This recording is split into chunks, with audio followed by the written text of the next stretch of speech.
Very good evening to you tuned into UBC TV. We thank you so much for following, and this time round we welcome you to a special edition of UBC One-on-One with Michael Jordan Lukomwa, and we'll pay attention to the security situation that is taking everyone's attention in the country. Thank you so much for joining us, and our guest tonight, the Minister for Internal Affairs, that is Major General Kahinda Otafiire. We want to get to hear from him what the situation is like, and mainly what is government trying to do to bring everything back to order. Is there any problem anyway? That is what we want to know this evening. Honorable, welcome to the program. Good evening, viewers. There is a lot of concern about things to do with security. There is the situation in Masaka. There are threats all over the country, in Kampala. What do you make of the situation generally in your view and with the information that you have as the Minister for Internal Affairs? What's going on is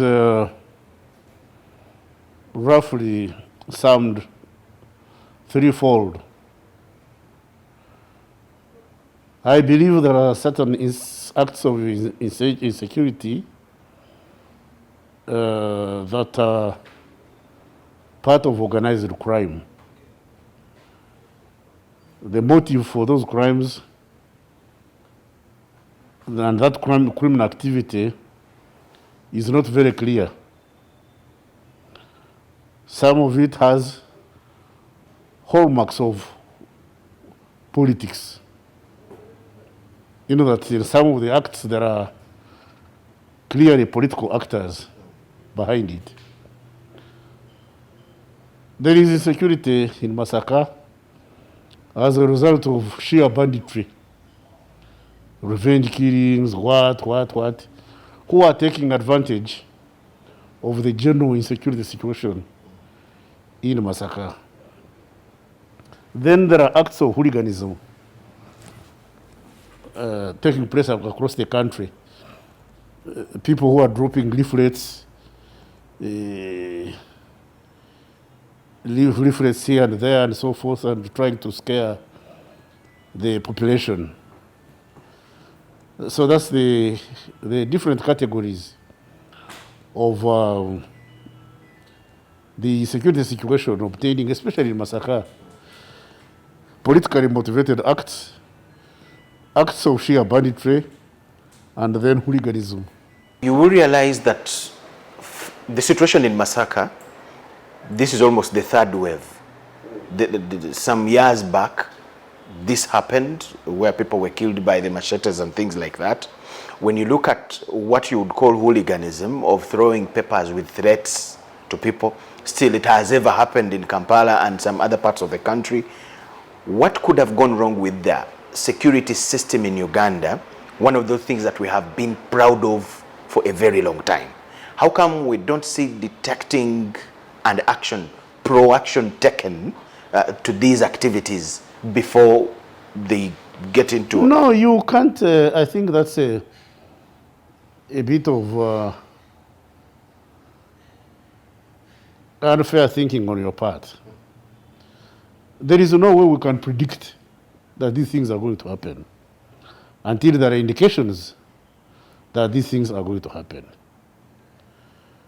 It all started with throwing of leaflets. It has happened before. Sometimes the leaflets were being followed by criminal activity. Sometimes the leaflets were thrown and nothing happens.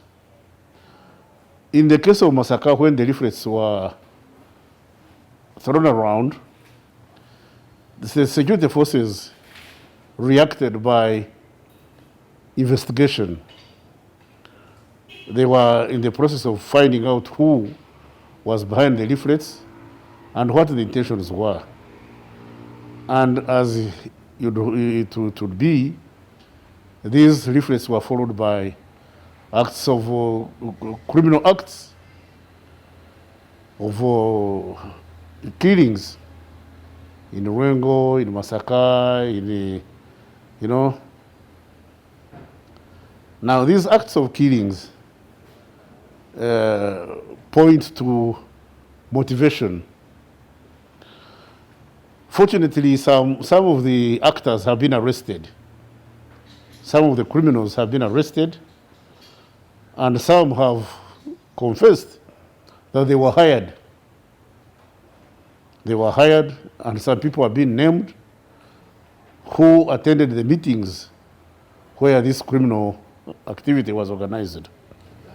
They've confessed, and those responsible have been apprehended and have appeared in court. They've been charged in courts of law. Now, because they've been charged in courts of law, I cannot talk about it because of the old principles of judice. But however, the actors, the criminal actors, pointed at some people, and those people have been apprehended. That's why I say that that first layer of criminal activity was politically motivated, because some of the actors are clearly political. Then the second group is those who have vendetta. But because there is this political hooliganism going on, they also hide under this general insecurity to settle all the scores. That we have identified and clearly distinguished it from the politically motivated insecurity. Then there are those who are just hooligans who enjoy throwing around leaflets and having a merry joy go around, like the leaflets that was thrown in my district yesterday, in Mitoma. You know, I'm told there were leaflets thrown in Mitoma with the threat that there will be killings.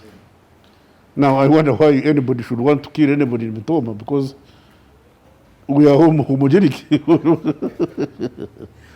But when you look at such things, you really see that some of these may be a bit...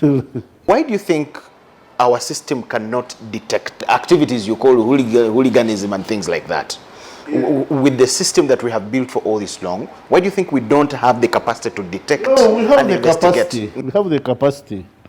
But you don't start arresting people until you have incontrovertible evidence. Let me bring it this way. That's the problem between you and us. Because you think when leaflets are thrown around, you look at everybody who's got an ugly face or who is not walking properly, and you arrest them. No, that's not it. That's not the way things are done. That is now after something has been done. Take an example. We have groups of young boys that terrorize people in Kampala here and almost all the urban centers. How come the police and security systems in towns, I would say, have failed to penetrate these groups? The groups are known. You are in traffic jam and you will see groups of boys walking, snatching phones, breaking windscreens and doing it. How do we end up in a situation where our security system cannot penetrate those groups? Because I think these could be the groups that actually grow into unmanageable groups that can be as violent as what we see in Masaka. The police has been doing, I would say, a good job arresting these people. They arrest them, they take them to court, they put them in Rosera. The only thing the police has not been doing is to publicize their successes. You know, of course, you cannot eliminate crime. You know, you cannot eliminate crime from society. Sure. You can't. Wherever there is society, where there is human endeavor, there will be rogue elements. But Honorable, when the rates go to levels where they look unmanageable, I don't think we've reached that stage. I don't think we've reached that stage. What I think is that some disgruntled elements in our society have tried to take advantage of those rogue elements within society to use them to settle political scores. And that's why you see a situation, a concentrated situation of crime in a place like Masaka. That does not mean that there are no rogue elements in Jinja, in Mbale, in Mbarara, in Guru. They are there. They are there, but they act individually or in groups for criminal purposes. The case of Masaka is that these rogue elements have been organized. They have been acting in concert, they've been organized, and they've been, some of them have confessed to being paid. Some of them have told us that they are paid a certain sum of money for every killing they make. So what the security would like to know, and what would like to know, is who is paying them. Now, at that stage, I can't say more because this is now a police investigation and a court matter. Okay, but in terms of security, Honorable, Masaka is an area that has Kasija Girua, for example, a very big barracks there. How would these killings go beyond 3 days? A barracks is not a police force, a military. Fine, but it is part of a security system. It's part of the security. That can beef up police and other security agencies. No, you see, the UPDF is a people's defense force. Exactly. Its job is... The expectation would be that where somebody is attacking the people... You are making a mistake. The Uganda police force is a civilian force, yes, which is trained, equipped to handle civilian matters involving civilian, be they civil or criminal. Yes. The Uganda People's Defense Force is a fighting machine. That's why they don't go with batons, they go with tanks. That's a fighting machine. Now, not until the police alerts the UPDF that they've been overwhelmed by the situation, that the UPDF assists the police. The UPDF only remains behind the police in case of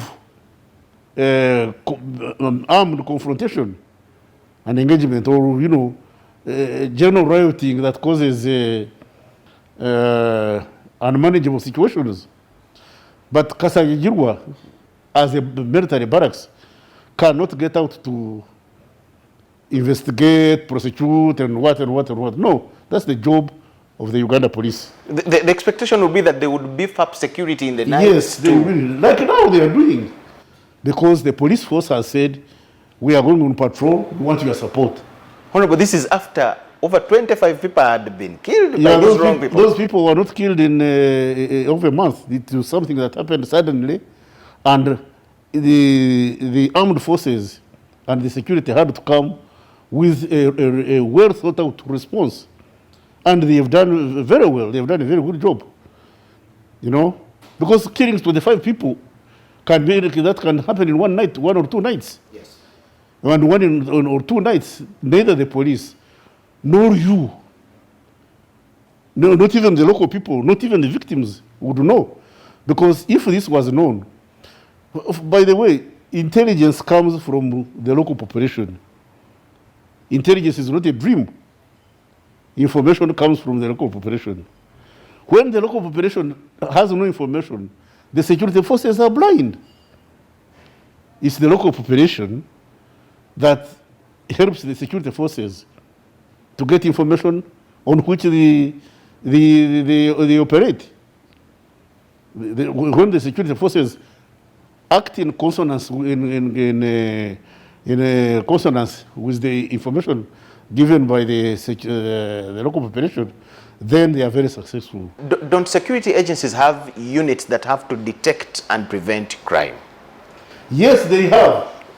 But if they seem to be absent. But if the ground is dominated by hostile elements, where do the security forces get information from?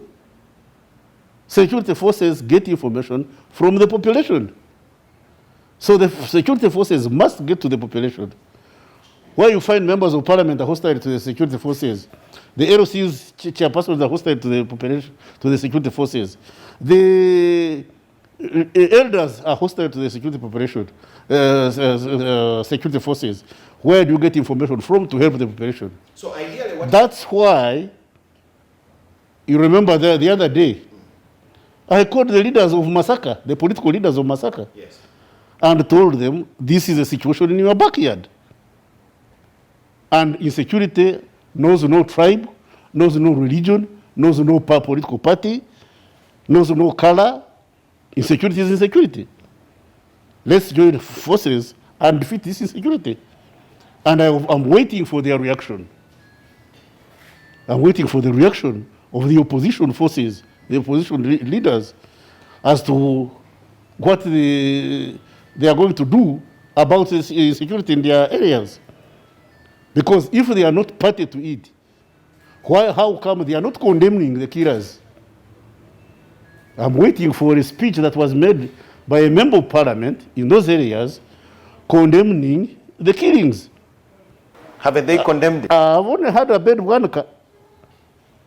Only Abed Wanaka is the only one who has openly condemned the killings. I've not heard of anybody else. Maybe the many speeches have not been reported. I've seen all of them up in arms. They even drove to the area. Yeah, being up in arms does not mean you condemn the killing. So being up in arms does not mean you are supporting the security. If anything, they are criticizing government. If anything, they are not helping, they are criticizing government. So they could be in support of the killing? Some of them went on the ground and started interrogating the police officers. Police is on the ground, they have arrested people, and members of parliament go and say, what is the evidence? What is the evidence that you've done this? By the time police arrests, they must have some credible evidence. Seem to delete the fact that the security system is expected to put up serious vigilance even before crime is exhibited or evident anywhere. Can you patrol the 232,000 square kilometers of Uganda? Can you? Personally, I may not, but a security system. I'm talking about a system. Do we have 232,000 square policemen, so that you have a policeman in every village? No. I think there should be a network and a system. We don't have a policeman for every village. That's why I was telling you that the police and the security forces depend on the information provided by the local people. Because insecurity is not in the police barracks. Insecurity is not in the military barracks. Insecurity is in the villages. So it's the responsibility of the people whose lives are at stake to provide information to security. What you should be asking for is how wide a net has security cast for it to gather information on the ground. And you don't scatter policemen until an event happens. You don't scatter armed forces until an event happens, because it's unsustainable. So the security has a network that is activated when such incidents happen. And that's why you can see. That could be now the explanation of the escalating criminality in our country. I don't think so. That's not correct. Because there seems to be now a gap between the security system and the communities, which you say have to feed. Do you understand the security system? I'm talking about police, UPDF, LU, and all that. Police, UPDF, these are organized forces. Exactly. Which reside in particular places. Absence of communication between them and the public, as you say. You cannot have regular communication between the UPDF and the police force on a daily basis, because there are other things that the police does. Yeah? There is traffic, crime detection, murder detection, illegal fishing, for deforestation, environment. There are many tasks the police handle. Those are all units assigned to do those specific roles. Yes. Don't you see a gap when it comes to detection of crime? How do you think the rate of crime the killings have been brought down in Masaka? It's because the security has now dominated the ground. They came in after. Yes, they came in after. They couldn't come in before. They couldn't come. Can you go to hospital until you are sick? Unless you are sick. Doctors tell us to can you go to hospital unless you are sick? You do checkups. Yes, they do. They tell you do checkups, do this, but until you are sick, you don't go to hospital. You know, until you are sick. They do checkups. Yes, the police, the intelligence, and the people have been doing checkups until a disease comes out. Then they say, by the way, we had detected this swelling here. We had detected this. Now, they don't operate until they have scientific evidence. Security does not act on suspicion. They don't arrest on suspicion. They must have incontrovertible scientific evidence. They must have reasonable grounds to effect arrest. Otherwise, if you don't do that, then you cause a problem. You start arresting innocent people and causing mayhem. So the police, the intelligence services, the army will react to a situation in accordance to the information they have, the evidence available, that will be presented and be acceptable in court. So things to do with prevention of crime.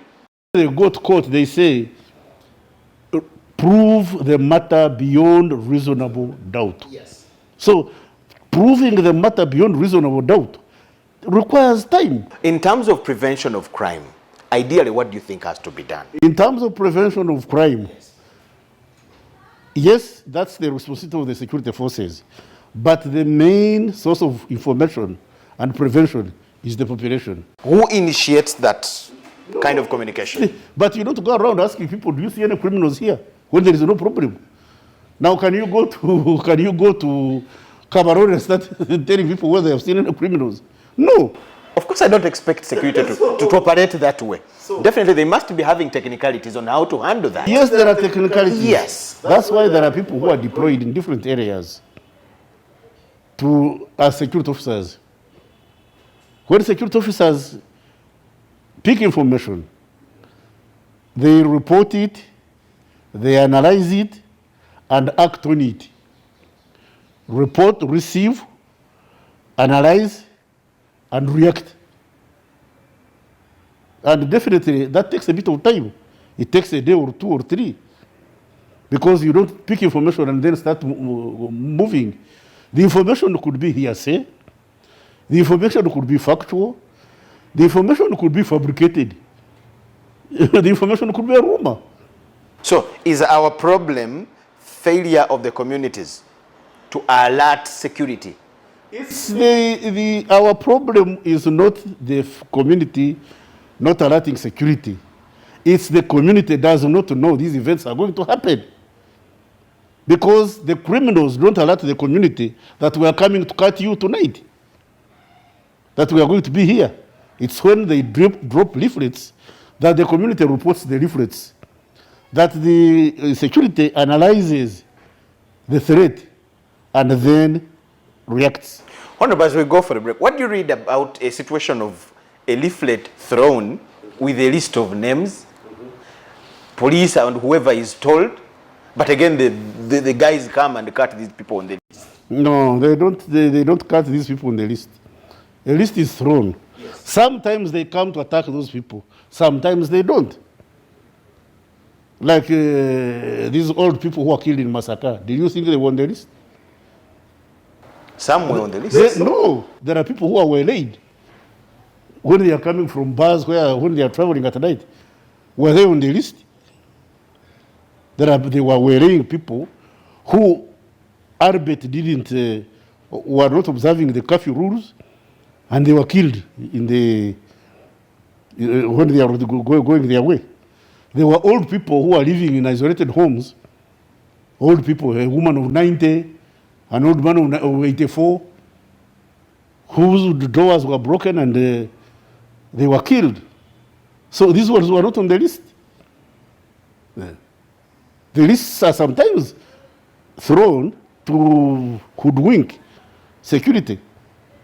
You should also know that, because you can throw leaflets in Rubaga when you intend to attack Makindi, so that the security goes to Rubaga, there is high concentration of security, and Makindi is left bare.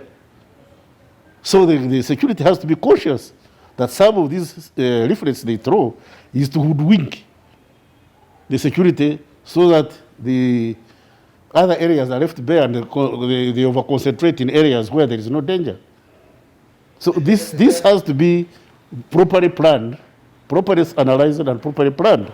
There are some people that had gotten scared of this as if they thought it were kind of rebel activities. Even if it was rebel activity.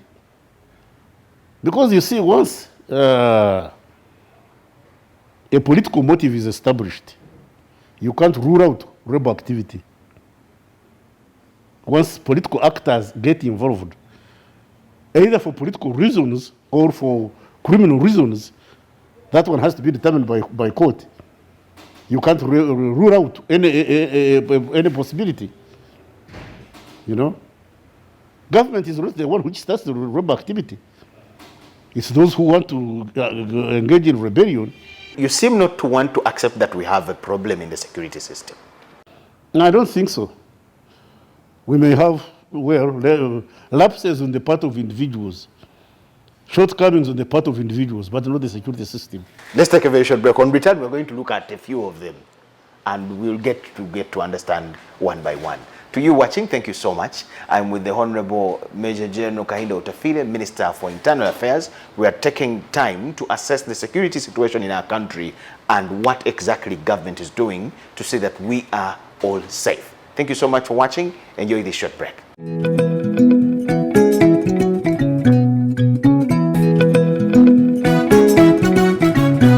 My home, I smile when I think of you, Uganda. My home.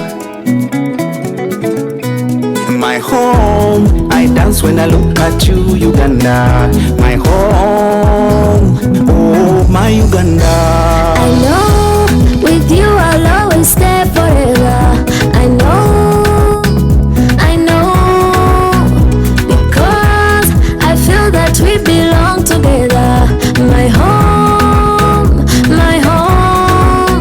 under the sun so bright, under the moon at night, on my heart, from me, oh my Uganda. Hey mama, My Uganda, my Uganda, my Uganda, my Uganda. Nikukunda, my Uganda. Amari, alemira, my Uganda, nyowe nikugonza. my Uganda, Amina ngojo, Amina ngojo. my Uganda. At MTN, we look forward to starting another exciting journey together to grow our home, Uganda.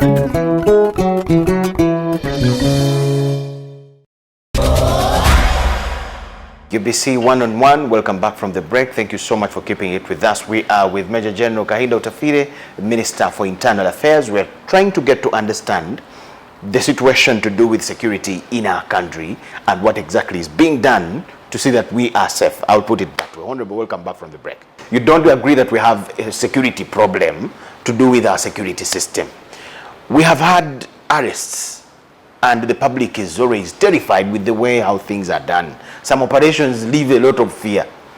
After elections, there were suspected criminals, border riders, chapat making boys in different towns. Their arrest would leave people scared. Vans would come, carry them, 15 men carrying one chapat making boy. The other example is the way the arrest of the Vice Chancellor of Victoria University that still left some fear among so many people.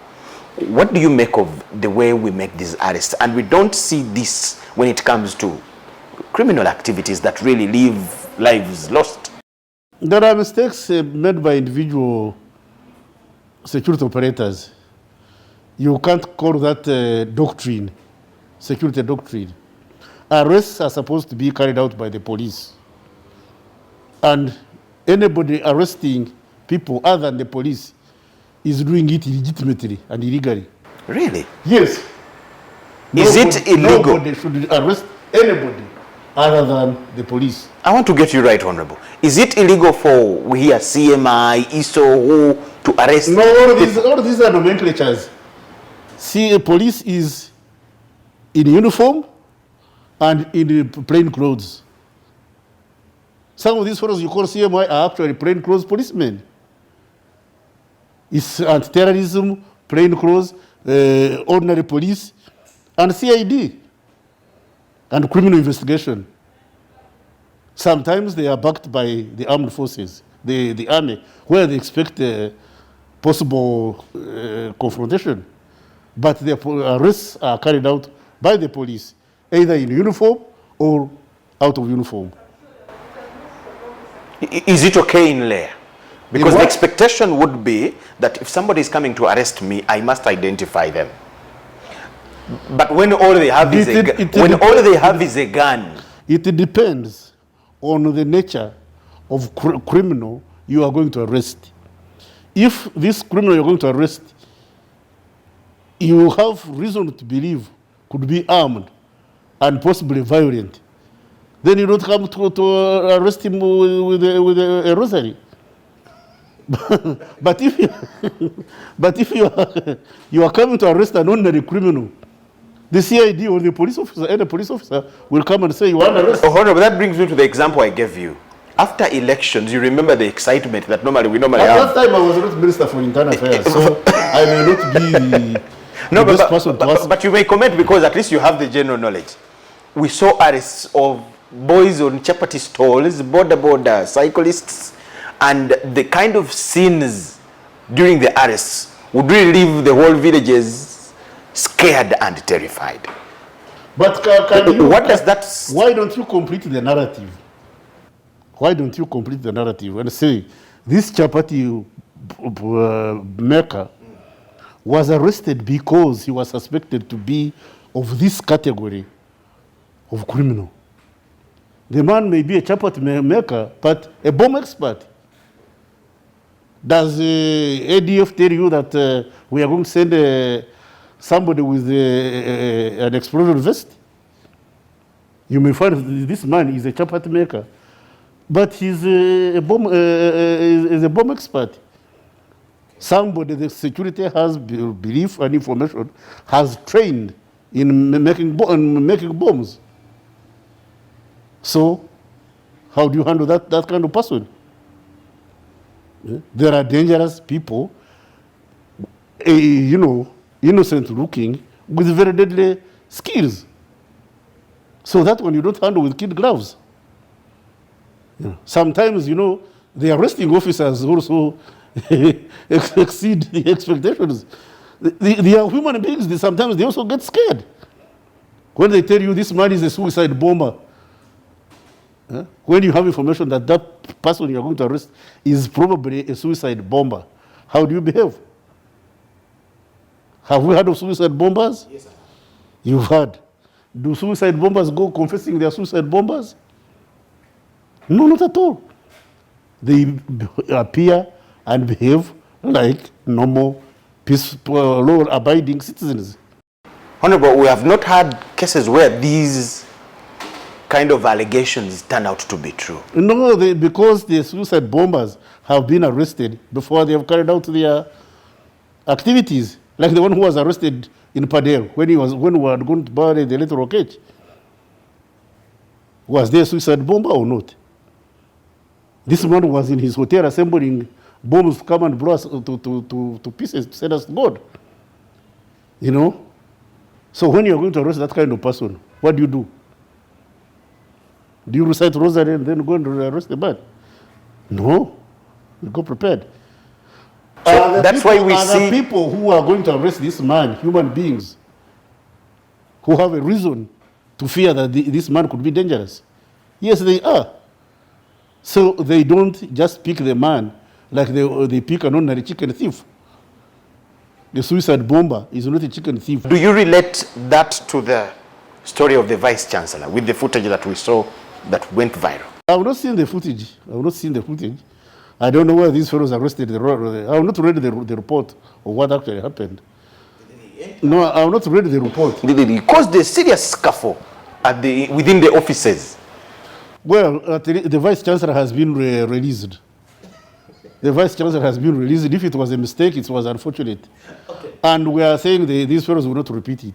Honorable, being the Minister of Internal Affairs, and this is the opportunity we have to get some guidance from you about a number of some issues. There are so many families that we have stories in every time we are doing news. Our people were arrested and they have not been released. They were arrested during elections. They were people that were arrested during elections. They have not been seen. They have not been brought to court. They have not been. They were taken to court martial and they have not been brought back. What really happens with these people and what is the effect? Now let me tell you how people go to court martial. You go to court martial when you are a citizen, an ordinary civilian, yes, who turns himself into a soldier. If you are using weapons ordinarily reserved for the army, then you will be tried as a military personnel. As a military personnel. Yes, but because if we catch you with hand grenades, what are you doing with them? The complaints within wait a minute. Yes. You are a civilian. You are a news reporter. Yes. What are you doing with hand grenades? Hand grenades are reserved for missions. However, that is understandable. So if we see you, find you with hand grenades, we have every reason to take you where hand grenades are normally handled. In our news gatherings, the complaints are these people are not brought back to court. They are not known where they are, and things like that. There have very many cases in the court and at court martial. If you are taken to court martial and you want to know where your person is, go to court martial, because court martial will put you on remand someplace. If you say, I don't know where my person was, well, how did that person get to court martial? Go and ask the court martial chairperson where your person was remanded. The court martial does not eat them. When they are presented, court martial does not have them for dinner. They remand them and they are sent someplace. Go to the secretary of the court martial and say, so Otafiire was arrested, he was arraigned here, you remanded him, where did he go? What if there is no answer? There is a writ of habeas corpus. Some actually claim they have even gotten court orders to have these people produced. No, that one is a different matter altogether. Bring your court order, show it to me, and say this man has not been produced, and then I'll see what to do about it. Okay. Court orders have to be obeyed. No court order. A court order is either obeyed or appealed. You may bring a court order and I appeal against it. And when I appeal, I wait for the next court.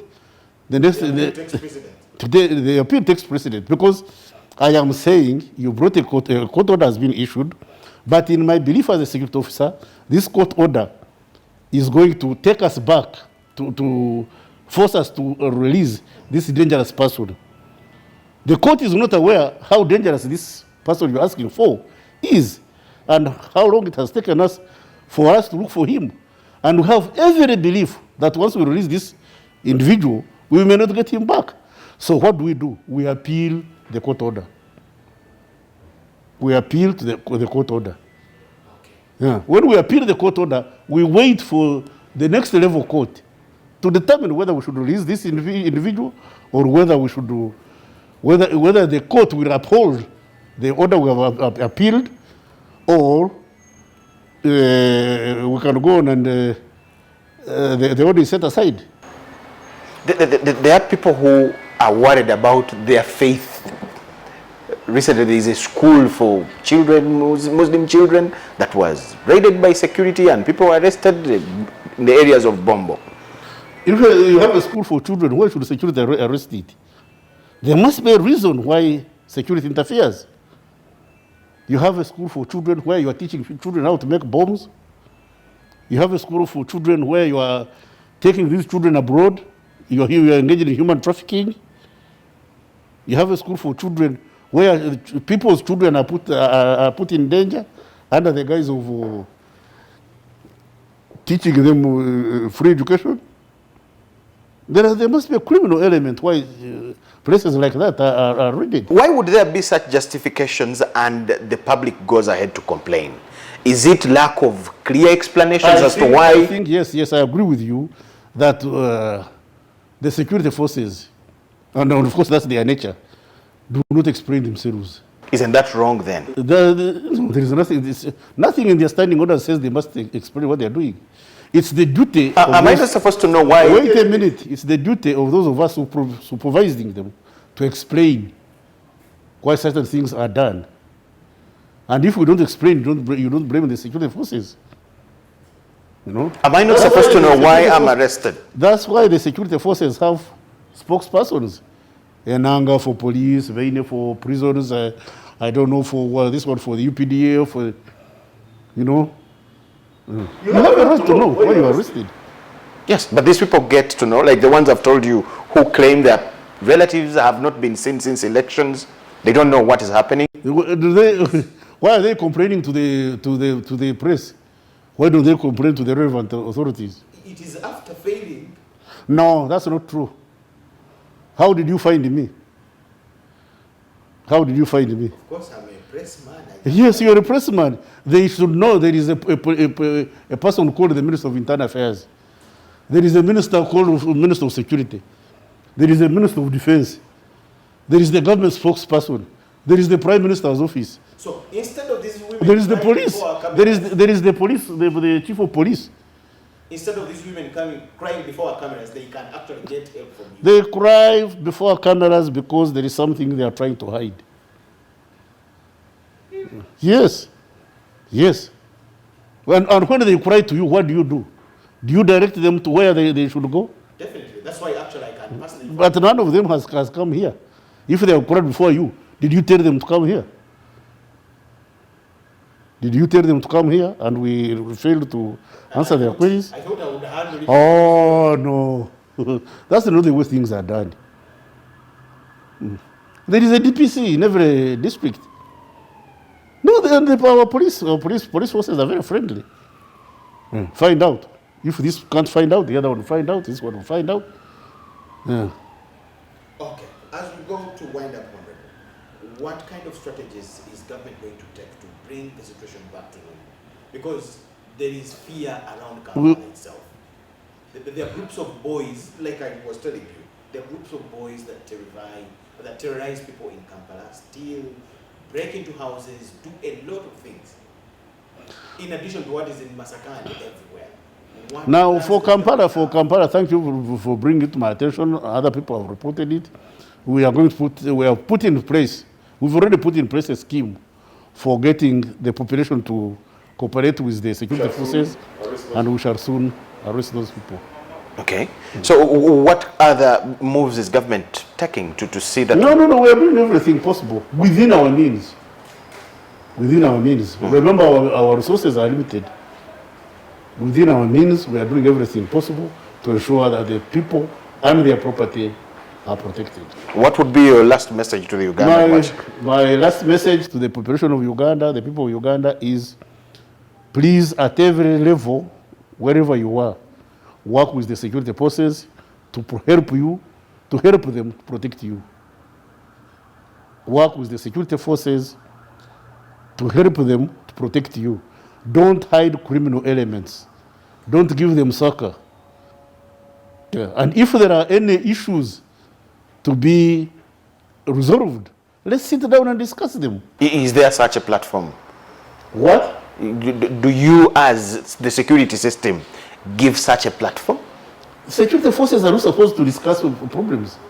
Problems are resolved by leaders. And that's why we elect leaders periodically. If you have an issue, raise it to your elected leader. Then the elected leader bring it to the correct forum. And then we shall debate it in the correct forum, discuss it openly and privately, and then we will find a solution. Thank you so much, Honorable. Yes. To you watching, that is all we had for you this evening. My name is Michael Jedon Lokomwa. General Otafiire, Kahinda Otafiire, the Minister for Internal Affairs, was our guest this evening, and we're trying to take an assessment of the security situation and what exactly has to be done or is being done to ensure that we are safe all over. He says they're doing whatever it takes to see Kampala safe and all the parts of this country, and they are galvanizing whatever resources are in place to ensure that we are safe. I will emphasize it that way. Thank you so much for watching. Enjoy the evening.